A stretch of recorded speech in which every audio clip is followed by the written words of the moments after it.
Mr. Man. Fitsari kai?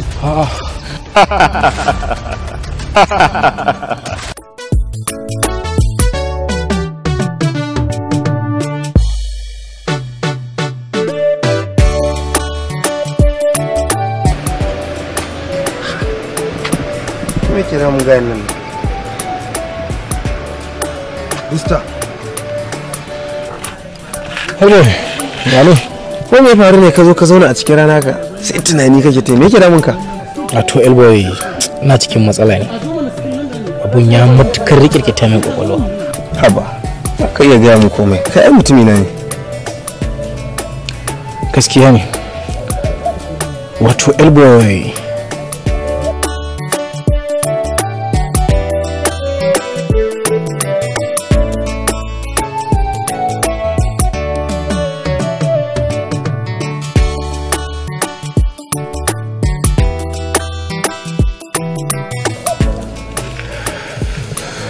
Ya ka fara magana kuma kai shiru. Me ke faruwa ne? babu komai Elboy. Ba komai. It's okay. Okay. Tunda ka ce ba komai ni bara shiga. Ba komai Elboy, nagode. Thank you.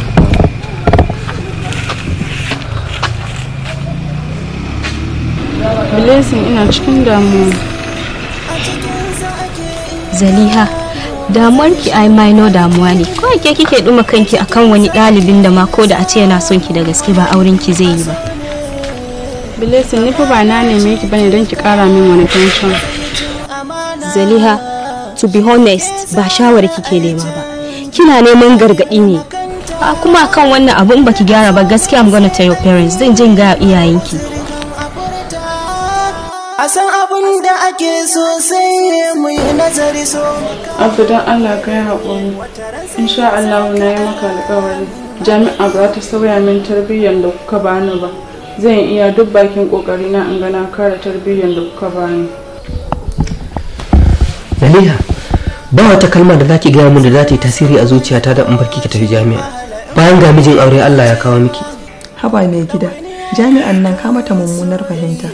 Kowa ka gani a cikin jami'an nan da kalan al'adarsa yake nunawa da tarbiyyar gidansu. Kuma su malaman jami'an nan da kake gani na kirkin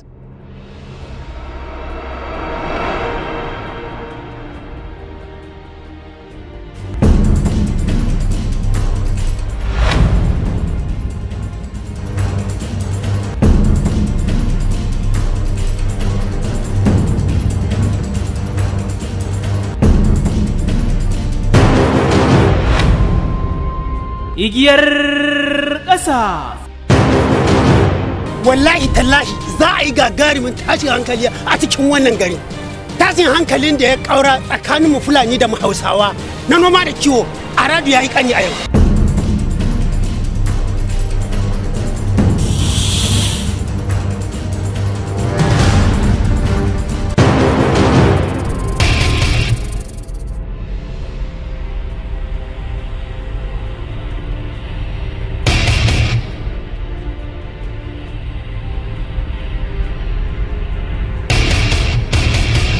Igiyar ƙasa. Kina gudun mutuwa ne?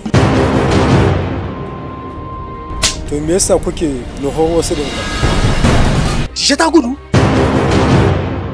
Ta gudu ko dai an sace ta? Wallahi ƙarya ne. To yau ne ranar da ya kamata in san sunan mugu da wanda ya haye shi. Dole sai ya rage tunani idan yana so lafiyarsa. Wane ne kai? Wanda ya zo shi ake ma wannan tambaye ba wanda aka tarda ba. Igiyar ƙasa. Magana mai daɗi shine Dije ba ta mugun hannu.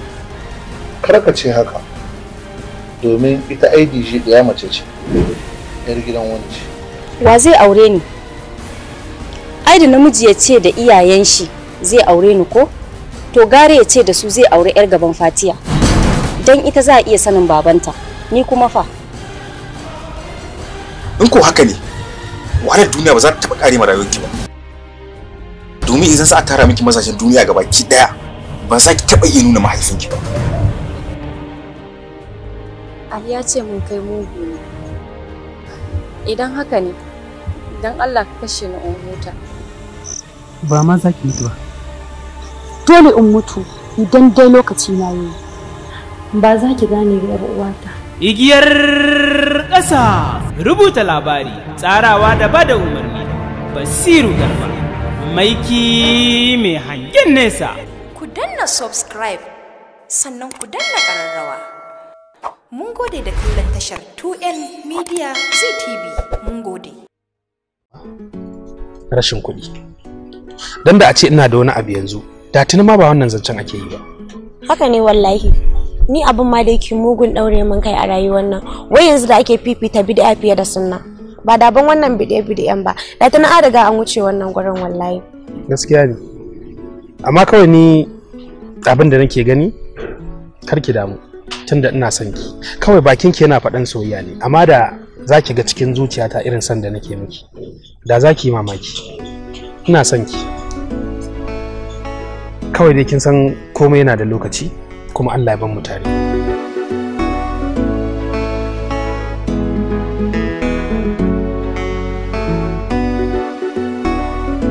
Abinda nake so da ki yadda da wannan zaɓi da muka yi miki, domin zaɓin iyaye shine mafi alkhairi ga 'ya'yayensu. Na yadda na amince baba, na karɓi zaɓin da kuka yi mu, kuma zan aure shi, amma ina so ku sani cewa har gobe ni Ɗanladi shine zaɓin raina kuma shi nake so. Kina ƙaunar Ɗanladi? Ƙwarai kuwa baba, saboda wallahi ni shine kaɗai mafi soyuwa a cikin rayuwata. Ni dai shawarar da zan baki, ki amfani da abin da iyayenki suka umarce ki da shi don baki da maganar da ya wuce sama da tasu. Babu yanda na iya. Dole na fifita maganarsa sama da ta kowa a duniya. Amma kuma ina so ki san wani abu. Daga kaina za a fara matar mutum biyu. Ban gane ba. Sai ni matar Ɗanladi da Hamza. Kin ga kenan Ɗanladi shine mijina. Hamza kuma shine zaɓin iyayena. Kin ga na amsa sunana na matar mutum biyu.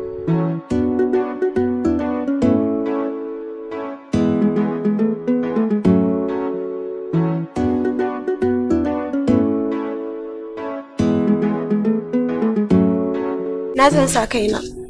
Iyayena sun riga sun raba ni da kai. Sun ce sun zaɓa min wanda zan aura ba kai ba. Saboda sun ce kai ba za ka aure ni ba. Don haka dole mu rabu. Wallahi ba da ban mahaifina ne ya gaya min wannan kalmar ba. Wallahi babu abin da zai hana ban zage shi ba.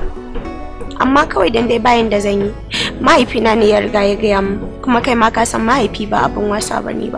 Amma babu matsala. Raba mu kaɗai suka yi, amma zuciyoyinmu suna tare. Saboda kai hanta da jini na ne. Ko sun min aure ba mu taɓa rabu. Baba, me zai hana a ba wa Ɗanladi Karimi ko da ba shi da ko sisi? Ke? Wannan magana kika zo min da ita? Ji nake ma wata magana arziki kika zo min da ita? In ba a yi haka ba fa baba, nan gaba za a iya samun matsala. Zuciyata ta sha faɗa min cewa zan rayu da kai kuma zan mutu da kai. Ashe ba gaskiya take faɗa min ba. Ni ma zuciyata tana cikin damuwa.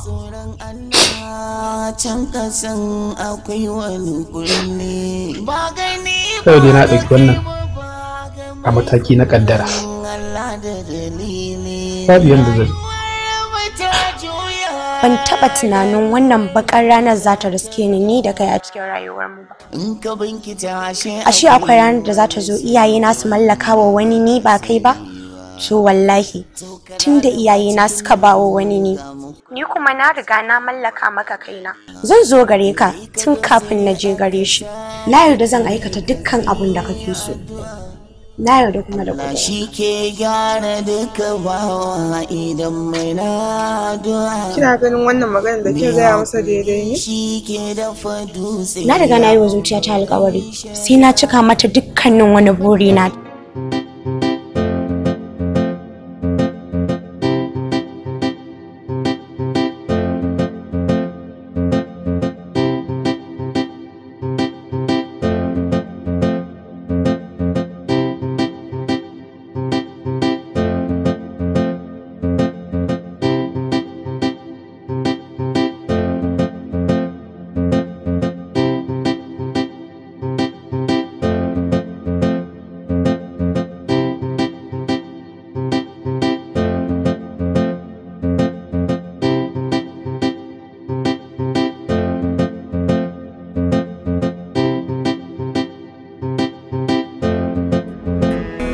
kuma sai yanzu tun ɗazu ina jiran ki.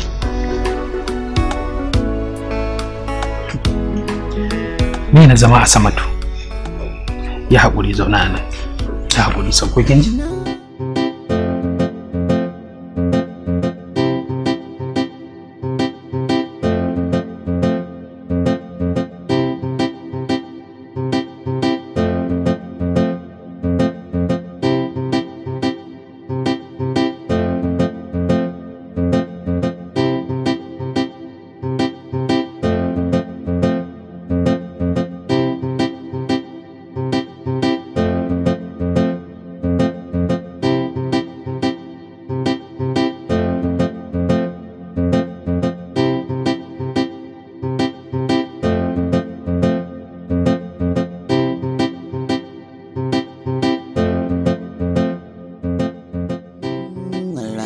ta duniya ashe. Malam wannan yarinya gaskiya a haka na same ta.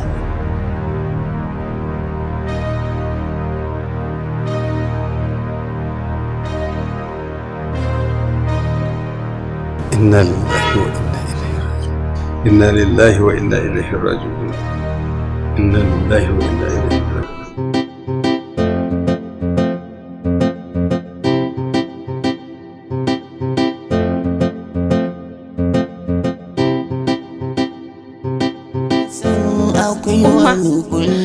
Madama malam ba mahaifina ba ne umma. Madama malam ba shi ya haife ni ba. Ta juya rayuwar mu ta canja. In ka binkita ashe akwai wani sirri wanda baka sani ba.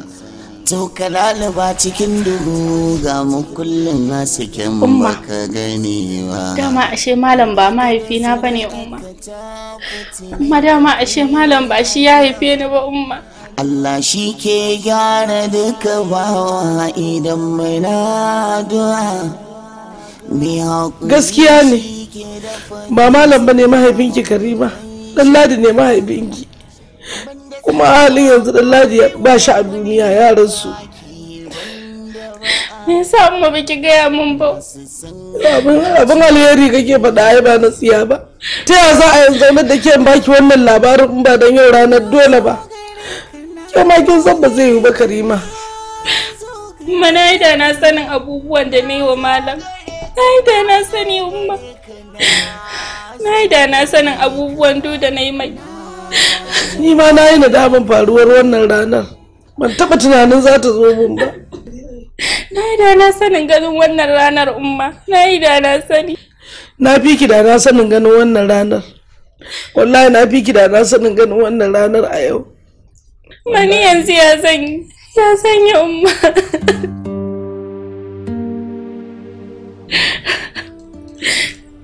Na tabbatar abubuwan da na yi wa malam in ɗan Ladi ne ba zai taɓa ɗauka ba kuma ba zai taɓa jurewa ba umma. Ina ma malam shi ne mahaifina da ya haife. Da na sani umma tafiya zan yi umma. Ki je ina? Duniya zan shiga umma. Ki shiga duniya? To kina shiga duniya ni ba zan shiga. Na rantsa da Allah kina Alƙur'an kina shiga ina shiga ya ga wacce za a yi. Matafiya zan yi ba zan iya zama ba. Tafiya ne za mu yi ba za mu iya zama ba.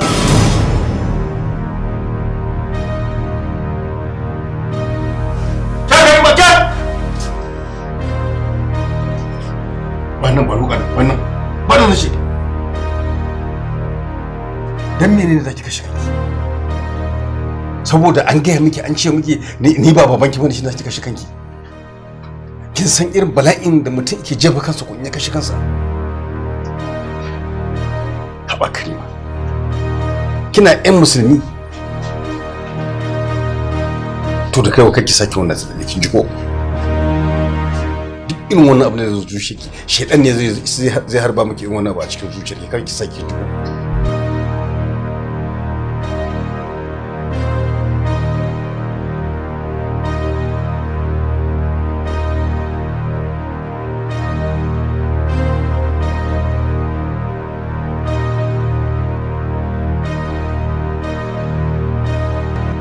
Abba dan Allah ka yafe min abba.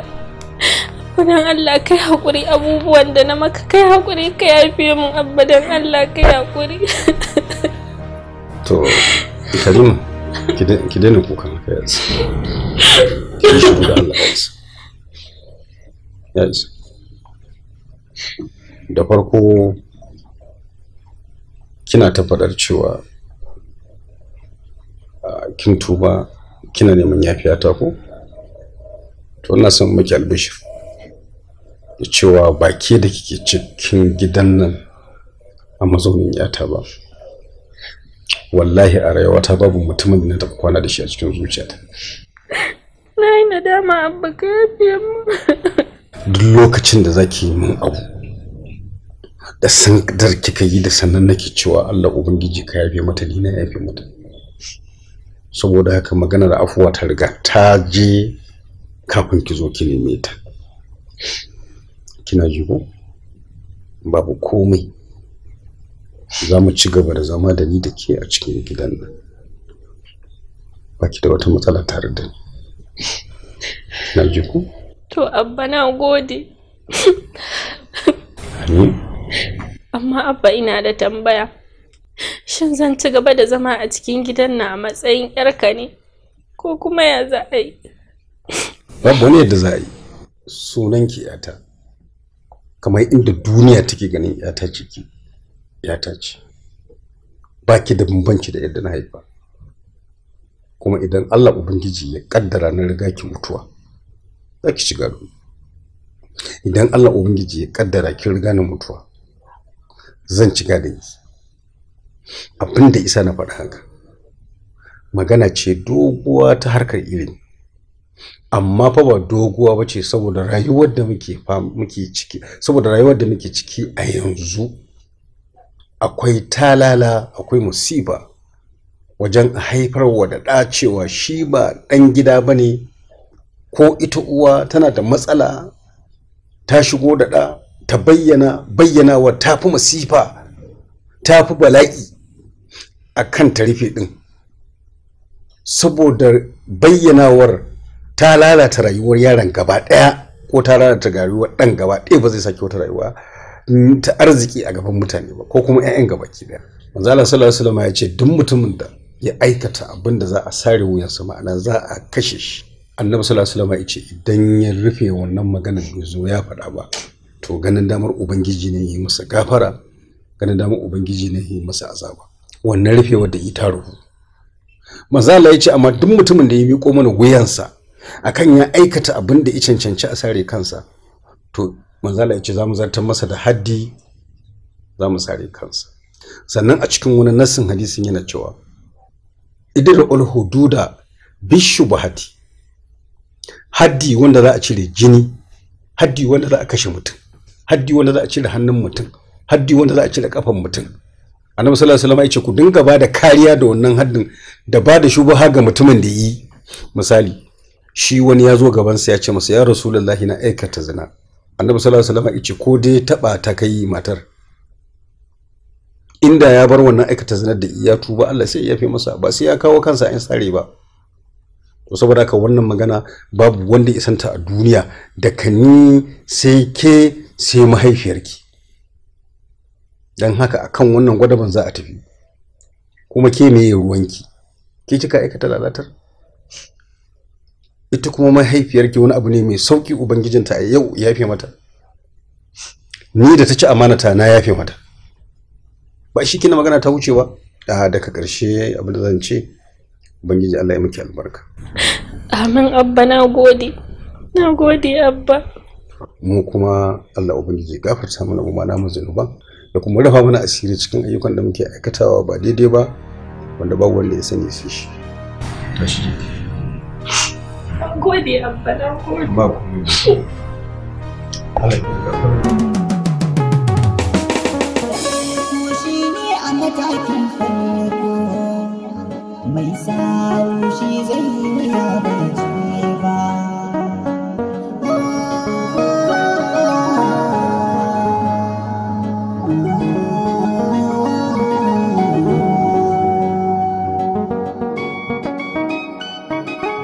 Sai da na gaya miki cewa namiji ba abin yadda bane, amma kika ki yadda, ya za a yi ki ɗauki soyayya ki je ki bashi?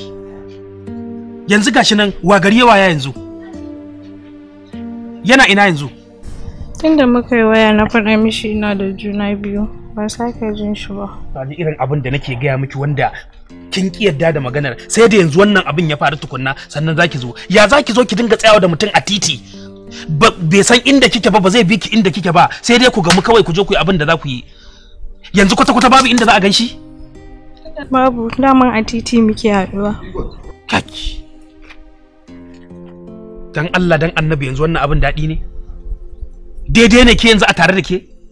Jeki da Allah.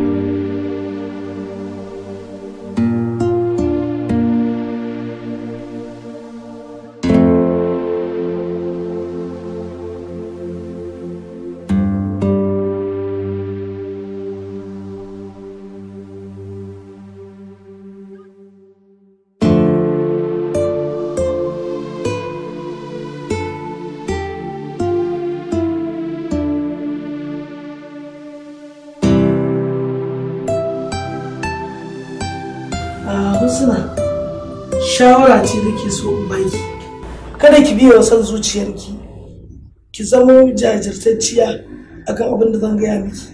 Ita zuciya tana kai mutum ta baro. Idan ka ce da abin da zuciyarka take so za ka yi, to kana tare da bacin rai. Wannan shi ne shawarata. Ba na taɓa tunanin zan yi amfani da shawarar da kika bani, saboda kullum burina in biya wa zuciyata abin da take bukata. To aiko to in dai har haka ne, kullum kuma kina cikin bacin rai, ki guji kukan ƙarshen zuciya. Wallahi in dai abin da ranki yake so, shi zuciyarki take so kuma shi zaki aikata, to kina kin yi kuskure. Domin ita zuciya tana halakar da mutum ta kai shi inda bai zata ba, ko ta kai ka kai inda ba za ka fito ba. Don haka za ki ɗarka babbar asara idan baki abin da wani zuciya in ta karanto ki ce kin ki. Ba abin da zuciyar ka za ta saka maka ce ba za ka yi ba, kuma ka zauna lafiya. Amma tun kin ci haka kika zaba, shikenan ma ji ma gani.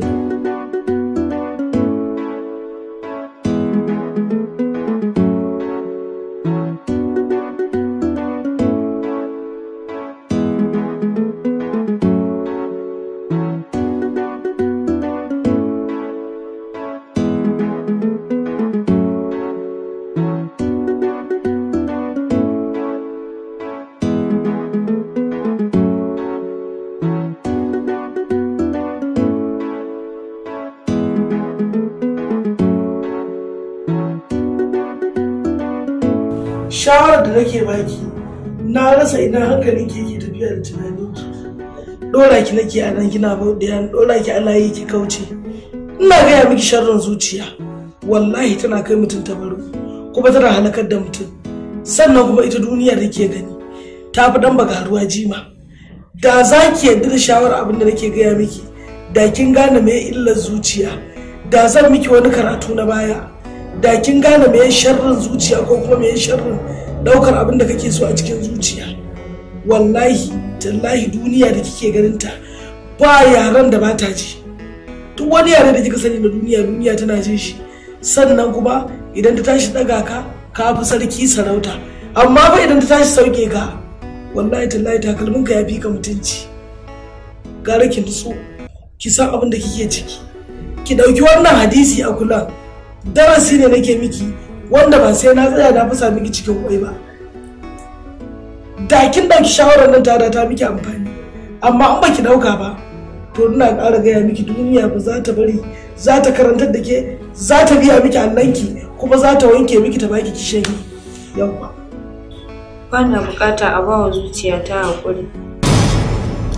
Kowa sai ya tare ni ya ce in yi haƙuri.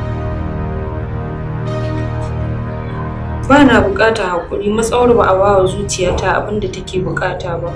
Ikon Allah, ba kya bukatar a rinka ba ki haƙuri akan abin da zuciyarki take so. To duk mutumin da ya kasance a haka ko kowaye shi, to yayi asara.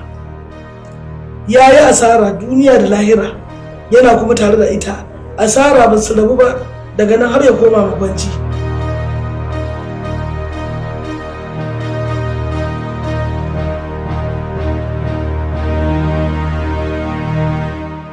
kin ji abin da ya faru. Na aikata haka ne saboda in samu yardar zuciyarsa. Amma har yau ban samu yardar zuciyarsa ba. Inna lillahi wa inna ilaihi raji'un. Ai ko ba za ki taɓa samu ba. Sabida tun namijin da ka bashi kanka, to insha ma Allah ba zai taɓa dawo gare ka ba.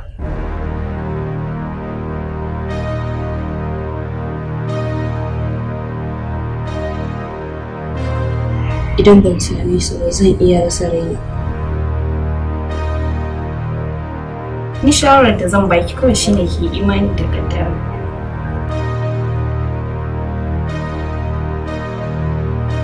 Husna, na gode miki. Na gode Husna, na gode. Allah ya saka miki da alkhairi. Ni ta kuntata wa zuciyata. Duk abin da kuke ciki da Muhammad babu abin da ban sani ba, kallon ki nake, ni fa ba yarinya bace. Duk irin munafurcin da kuke wallahi na sani, ina kallon ki. Na ajiye ki, na gaya miki, na kuma na faɗa, na sake na faɗa. Allah ya sani na faɗa. In faɗan nan yana zama wani abu dan zai rubutu a jikinki. Amma duk baki dauka ba, kika dauki zantuka duk kika yi fatali da su, kika dauka san ma ban maki ma san me nake gaya miki ba, saboda ni baki dauke da daraja ba. Mahaifinki baya raye, ni nake raye. Iya riko da Allah ya ce ayi na miki tarbiya irin wanda Allah ya ce a tarbiyatar da yaro na miki. Husna, ban hana ki ciyo, ban hana ki sha ba. Duk abu nake so ina miki bakin gurgudu a matsayina na yadda daidai da Allah ya yi ni. Na raba ki da yaron nan, nayi ki fita harkan yaron nan ya kinki. Har gashi mai abkuwa ta abku, har kun je kuna bata rayuwar junanku. To bari ki je, kin zubar da mutuncinki, kin kare darajar gidan nan. To ba ni kika yi ba, ki rubuta ki aje kanki kika yi wa. Da haka kike tunanin zaki yi aure har ki samu miji ya aure ki? Wa zai aure ki? Kin riga kin gama watsewa, kin zama watsatsiya. Ba wan zai daga ido ce yana son ki zai aure ki. Tunda haka kika zaba, na bar wa duniya ki.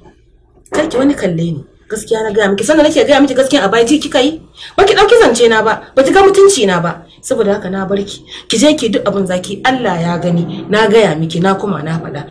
Tunda mahaifinki ya faɗi ya rasu ya banda da ke, babu duk abin da uwa take wada da abin da uba yake wada, babu abin da ban miki shi ba. In sai da abuna in miki, a bani a ce in wa kai na dauka in baki saboda in kyautata miki. Ba ki ga wannan ba. Kika kuntata mini, kika ce ke wannan yaron ya fiye miki ne. Yau gashi na mai gari ya baya. In dai duniya ne, gashi Husna, kai aikin Allah albarka ma ya ka kare, balantana kai aikin Allah ya wadda rai. Ki je ki ga duniya, gashi ga duniya. Wallahi na barki da duniya, na yafe wa duniya. Shi ne a matakin farko, mai sawu shi zai yi ya bai ba.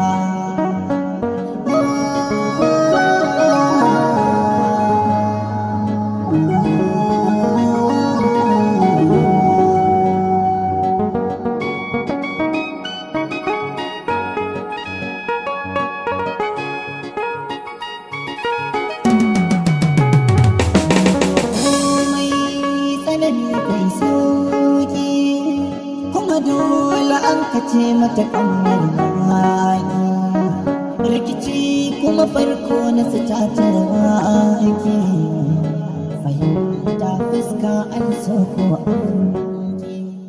ko da ka yi fushi da ni ba zan taɓa fushi da kai ba.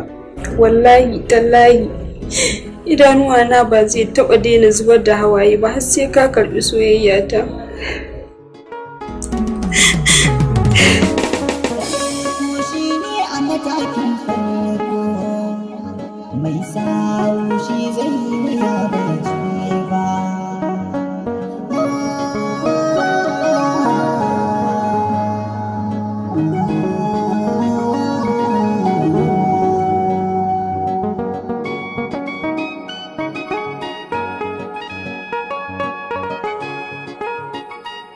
Malam, ka ji abubuwan da suke faruwa a cikin gidana kenan.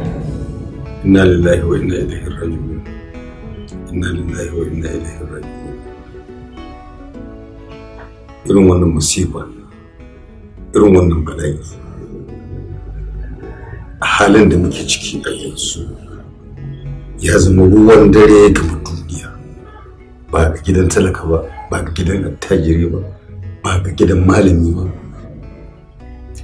mafiya yawan gidaje duk inda mutum yake da taka tsantsan sai an yi rashin nasara, an samu wani ya to ya zo ya masa lalata a cikin gidan. So amma abin da muke hangowa idan 'yan mata ko 'ya'yayenmu suna da matsala wajen su kai kansu wurin wani ilalatarsu ko kuma wani izo isa su a gaba tiryan sai ya haifu musu da wata yaudarar da za ta jinyo su ba shi kansu. To idan suna da wannan matsala ko suna da wannan laifin to muna da namu irin rayuwar da aka taso da ita a shekarun da muke samari da ma kuma sama da ba irin rayuwar da ake yi yanzu ba ce. Abinda aka sani a rayuwar farko duk inda mutum yake zai auri yarinya gani ko yake mata da kasan da ya ganta sai kuma lokacin da ya zo ya ganta don ya aure ta sai lokacin za a daura mata aure shi ne ita. Bayan wannan babu wani idan za ta fito zancen da shi na biyu ganin ta na biyu ne sai an haɗo ta da kakarta ko da yar'uwarta ko da ƙanwanta ko da ƙaninta ko da wanta, kuma inda za a zauna inda mutane suke wucewa ne ga ta nan ga kakarta can ko ga wanta nan ko ga wani maharramanta a zauna a nan su kuma suna yi abin da za a faɗa suna ji kuma ga fitilar kwai a tsakaninsu. Irin wannan hanyoyin su ne hanyoyin da za a bi a rage wa mata irin wannan bala'in da musifar da yake afka musu ko kuma yake afka mana gaba ki da. Wajibi ne duk inda uba ita ko duk inda uwa take sai ta zuba idanu akan yadda fiye da inda za ta zuba ido a kanta, kuma inda hali lalle duk inda ya mace take kowace iri ce, bazawara ce ita, budurwa ce ita, wace ce ita, lalle a yi ƙoƙarin hana ta android a hannunta. In ya zama la mahalarta sai ta yi waya saboda mu'amalar zamani sadarwa sai a neman mata da ta masallaci. Amma idan har za a lamunce a bar wa yarinya android a hannunta ta buɗe, to wallahi sun mutallahi duk inda uba ya kai da iya tarbiyya ko uwa ta kai da iya tarbiyya sai ya yi ginin ya kai sama ko tsoron ruwa nawa ya kai dare ɗaya za a turo mata abin da zai rusa mata wannan tarbiyya ko kuma taimaka da wanda zai rusa masa tarbiyya ko mai aka shirya mata. Daga ƙarshe ina ce muke wani shawara da na baki lalle ki dawo kanta. Yanzu ga shi halin da ake ciki kuma ya tabbata. Ki zuba idanunki 99 cikin 100 yadda za ki kula da ita haka za ki kula da kanki. Idan aka yi haka idan Allah ubangiji yadda to ba za a sake ganin barna irin wacce ta fara a baya ba. Duka ne babu iyawa sai ta Allah. Ubangiji Allah ya tsare Allah ya kiyaye. Allah ya tsare da sau.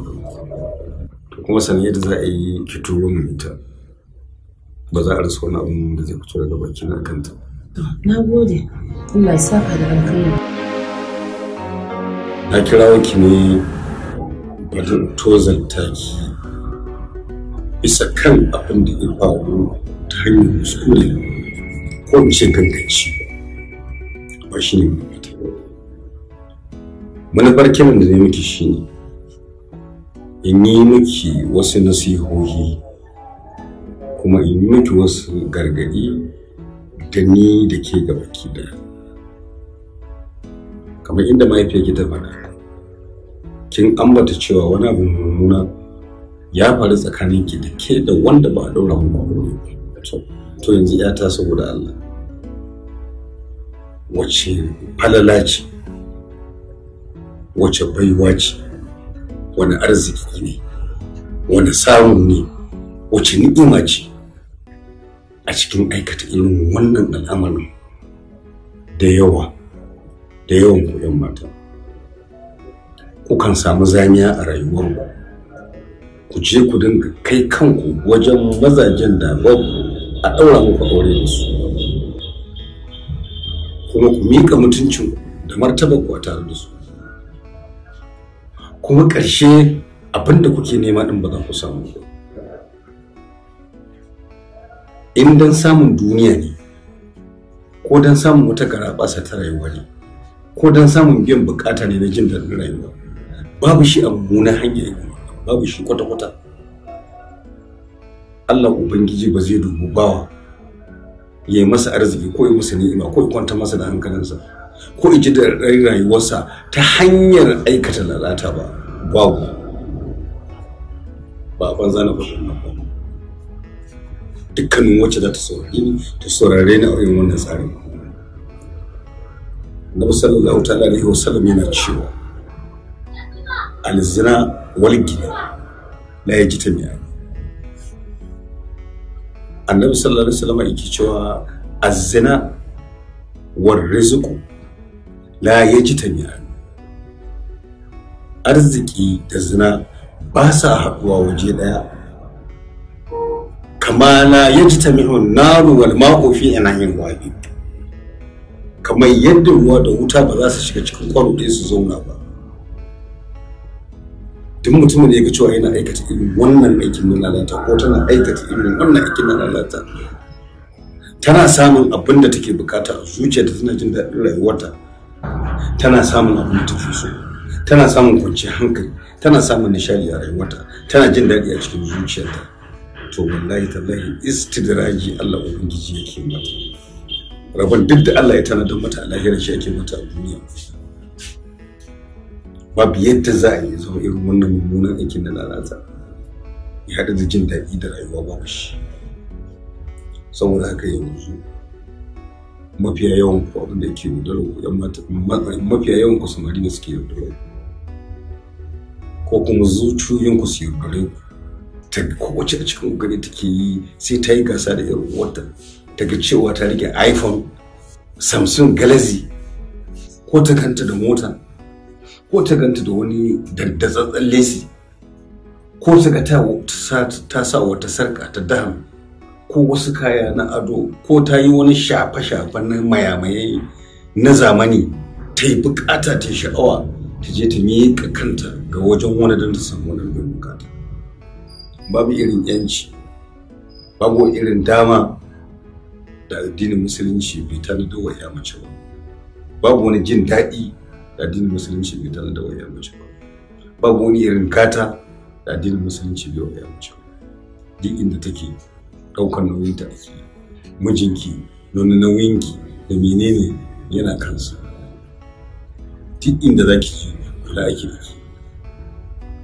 abinda mijinki zai miki duk duniyar nan babu wanda zai iya miki shi ba da matsayinsa a wajenki amma mutumin da ya zo don ɗanɗana sakarin da yake tare da ki da zarar ya ɗanɗana sakarin da yake tare da ki babu ruwansa da ki duk masifar da kika shiga ba shi a ciki duk bala'in da kika shiga babu shi a ciki duk wata damuwa ki babu ruwansa wajen wata zai ji saboda ɗauka kawai ba haya ce je bayan gidansa ya tashi lalle ki saka a cikin zuciyarki ko kuma in ce mu saka a cikin zuciyar mu gabaki ɗaya ko dukkanin mata su sa a cikin zuciyar su gabaki ɗaya babu yadda za a yi wannan rayuwar ta ko wannan al'umma ta mu ta zama ta gari dan har za mu rika wannan domin wannan al'ada ko wannan aiki gado ne in kika yi kin gado wa da danginki zira'aki ya duniya za ta kalle ki sa duniya ta yi mulka muke asiri sa mijin da zai aure ki harfa muke asiri kyan kina wannan harka to me ya zaki haifar wa da dan ɗayanki wata tsari za su taso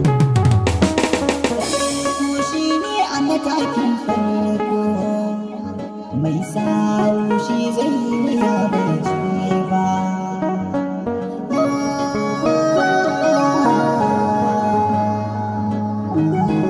alaga mutum mana ni ne namijin da muke tarayya da ita kuma na ɗauke ta tamkar matata don babu abin da ke raba da ita sai bacci wasu lokutan ma saboda shakuwar da take tsakanina da ita ina iya taya ta bacci tana iya taya ni bacci wannan shine tabbatar mana da cewa masoya ne mu na gaskiya. Kuma duk abin da take bukata a rayuwa bana bukwantan yi mata saboda tarayya da take tsakanina da ita.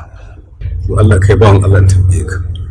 In girman Allah in kai baka haihu ba a gidan baka da kanwa baka da ya